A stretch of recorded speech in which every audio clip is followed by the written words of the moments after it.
Hi students, I hope you all are doing well at your home. So today we'll do the poem The Road Not Taken, that is written by Robert Frost. So Robert Frost is an American poet and he writes about common and ordinary experiences. Common and ordinary experiences are the experiences that you can relate with your own life, the experiences that you also come across. Okay, so in this poem, what we are going to read about, we are going to read about the choices. Okay, the choices, or you can say the confusions that you come across when you choose your career, when you choose which path to go with in the future. So this poem is all about that. Robert Frost here is writing about two roads. The road not taken. Okay. So basically, once you start reading, you'll come to know about this, that why the title of the poem is The Road Not Taken. But just make sure that you know the elements of the poem before going into that. So first of all, you need to find out the connection between a poem and your real life. Can you connect that poem with your real life or not? If yes, so what are the connections that you can come up with? Second is poetic devices. In one of the classes we already discussed about poetic devices. There are many: simile, metaphor, personification, and then you have alliteration. So these are the poetic devices that you should find in the poem. What things or what are the comparisons that the poet has drawn here. And then you have rhyming scheme. I'll tell you how to find out the rhyming scheme. You basically have to check the last word of the poem. Okay, so in this poem I'll tell you what is the rhyming scheme. So let's open your beehive to page number 15, The Road Not Taken. This well-known poem is about making choices and the choices that shape us. So as I already told you, that the choices that you make, those choices make all the difference in your life. Okay, some people choose the wrong path and some people choose the right path.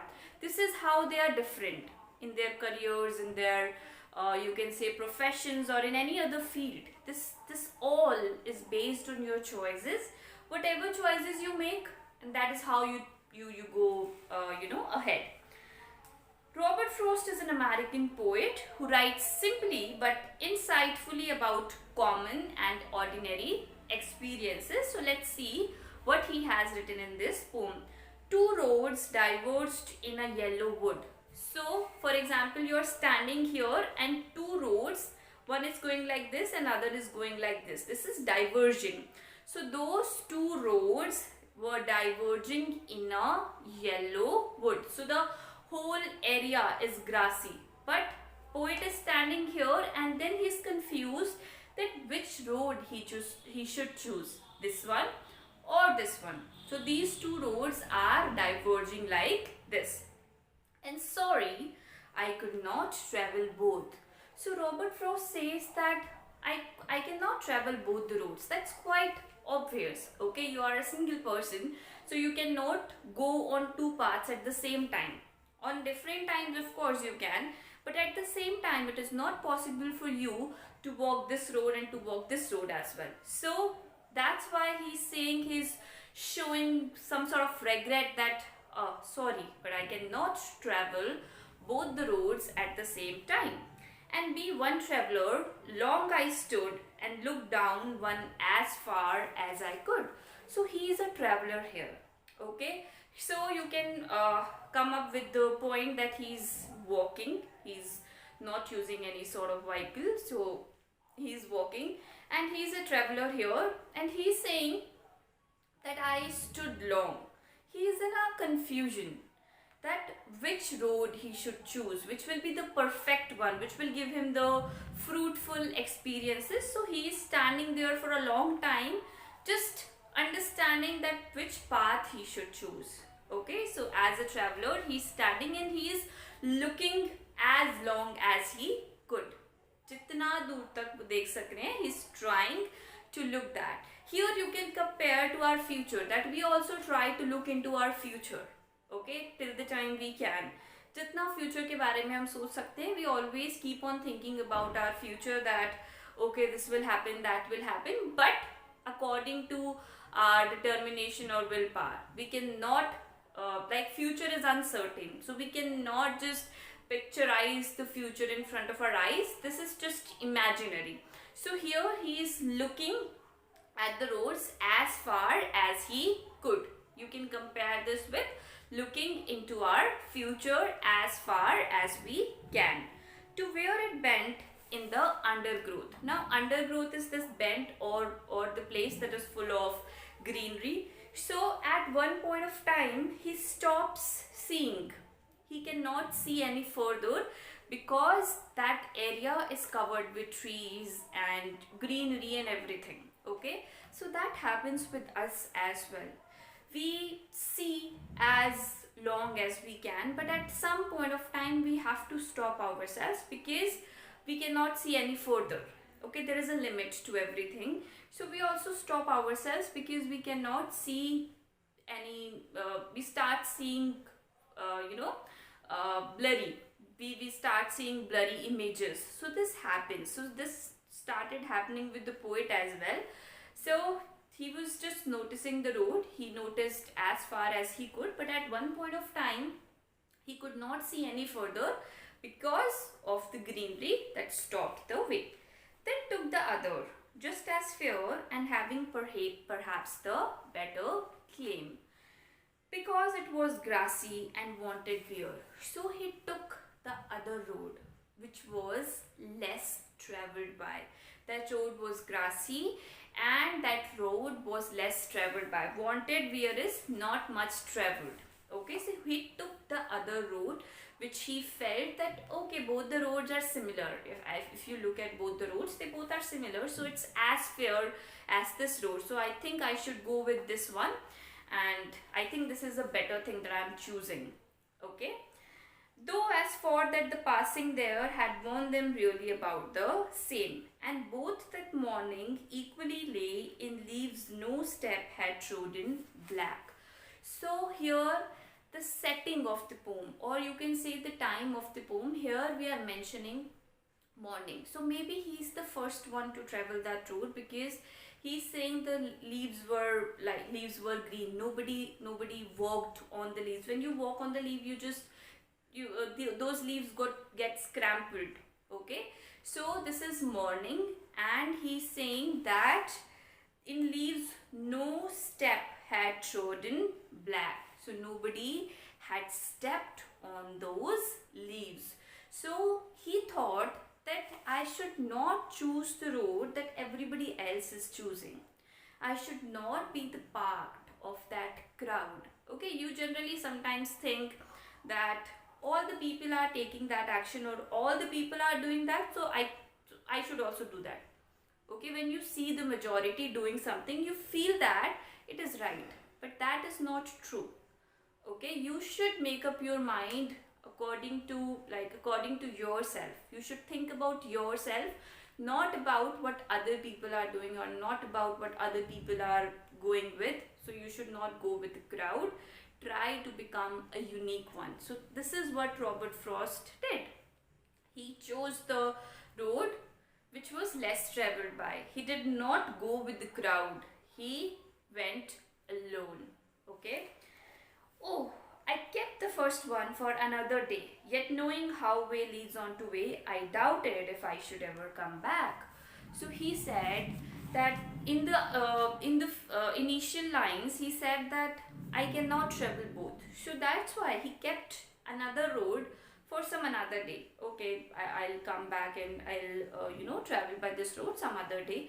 But he's doubting whether he'll come back to this track, or because he doesn't know how this road will go, whether everything will be okay or not. So here you can compare, or you can just draw this connection with your life. When you choose to do something, initially you are also confused. You don't know whether everything will be right with the decision that you have taken, or there will be hurdles or problems that you will face. So in the beginning you also don't know that what will be the result, but still you have to choose something, so you choose it for that sake. So poet is also thinking that I'll try to come by this road some other day, but again there is a doubt and there is a confusion in his mind that I don't know whether I'll come back to this road or not. There will be a point in future that I'll come again here, so he doesn't know about that. I shall be telling this with a sigh. Somewhere ages and ages hence, two roads diverged in a wood, and I took the one less traveled by, and that has made all the difference. So this last paragraph is beautiful here. So here he's telling about his past, okay, that he took the road that was less traveled by.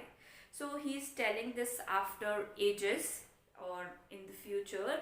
So he's saying that I took the road where just a few people, just a few people were there, okay. So, and that is how, and that's what made all the difference, and that is why the things are different now.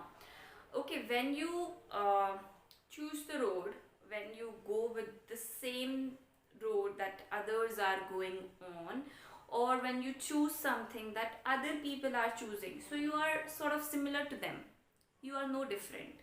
But how can you make a difference in your life? How can you be a unique one? How can you stand yourself out from other people? This is the only way, when you take the decisions, or when you think something differently from other people. That is how you make a difference. And Robert Frost by this poem is telling that you always have more choices in your life. You have 2 choices, 3 choices, and then you have to come up with the better one, or the best one, I must say. So that is where the confusion comes. You do not understand that what should you choose. So if you choose it cautiously, okay, keeping all the negatives and the positives in mind, then only you can become something. Then only you can show yourself, you can show your skills, okay. But if you go what people are saying, if you listen to everybody, it's not compulsory that is if everybody is saying something that is correct, okay. If there are 100 people and 99 people are doing that, so that doesn't make it correct, okay. If you are the one who are choosing something else, so you are unique in that way. You are who is making a difference, okay. So through this poem, Robert Frost is telling you that you have to make some choices in your life, and you have to choose wisely that which option is good for you and which option isn't good for you. You should not always go with the majority. Try to become minority sometimes. Try to do the things differently in your own way, and then taste your win, and then see what happens, right? Now let's come on to the rhyming scheme. So the first line, 2 roads diverged in a yellow wood. So the last word is wood. And sorry, I could not travel both. So the last word here is both. And be one traveler, long I stood. Last word is stood. And looked down one as far as I could. To where it bent in the undergrowth.